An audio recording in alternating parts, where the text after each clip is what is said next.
Salam. Salam. Salam, salam. Şarif siz necəsiz yatsın? Salam, hamdolsun. Necəsiz, sağlıq yatsın. Çox xoş gəldiniz. Bir gün almadım. Qat olmasa ver. Salam xanım, xoş gəlmisiniz. Yaxşısınız. Başına bayaq mən yubandım. Bizim kullən implantimiz yekruzədir. Beduni dərd, beduni xunrizi. Bir gündə qutuldu. Kullən digitalıq var. Az baş görün bir. Dili uçuq nə mənə yeyirsən poxu şey, poxu idi. Maşallah ağzında yekədir elə. Görüm. Əyləşin. Burada nə mənəz vardı sizin? Ha, bir hiss eləyəcəksiniz. Bu da aç ağzını. Aç. Alo. Sən ox.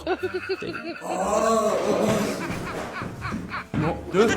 Baba 100 şey dedim ona əvvəl soru. Görəz saziyatı var ya yox. Göt bir daha serum vur ona tez şak. Bir dəqiqə əyləşlərən olmuyor. Bir dəqiqə. Baba aç da ağzını. Baba bu zəhrimarı 100 şey dedim. Həmrah məmnun. Onun həssasiyyəti var deyiniyə. Götür o bir daha elə. Bir daha şapalaq vursan durar bak. Baba xanım bir dəqiqə dayan o durar. Əyləş orada. Xanım bir dəqiqə icazə verin. Siz bir dəqiqə icazə. Bu unitin elə bilsən payəsi xərabdır. Mən məcburam çıxam mərzin üstünə. Sən burada nə yaşıyorsan bu nə dörtdür bu sən libasın. Xanım mən hamı mən tanıyın nə rə. Oturalım mərzin üstündə. Baba nə olsun artıq ağzı ayım da ağzı bəşdi. Siz yeyin əylə. Yo baba o nə elə?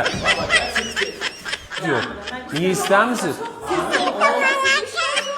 Baba niyə başı xam əllə? Sıkışlarıma baktırırsan da ben de yaşıyordum bu köyden. Xanım bu implantdır. Bu bu nədən implantlan bu? Alo.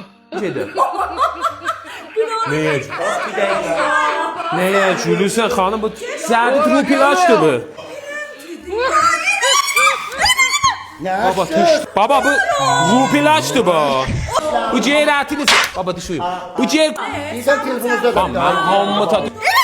Xanım. Xan vallahi bu baba bu metodu cədiddir baba bu mavzu. Metodu cədiddir bu. Sen gidip ölüp siz gitmişsiniz ona yakın. O Aha gücüye de yazlıksan. Ağa sen metoddur. vallahi taze metoddur xan. Mən tanımadınız. Instagramımız yoxdur. Dürbün məxfi işləyirəm Təbriz. Başınız yok idi. İndələn dürbün məxfi idi da. Başında.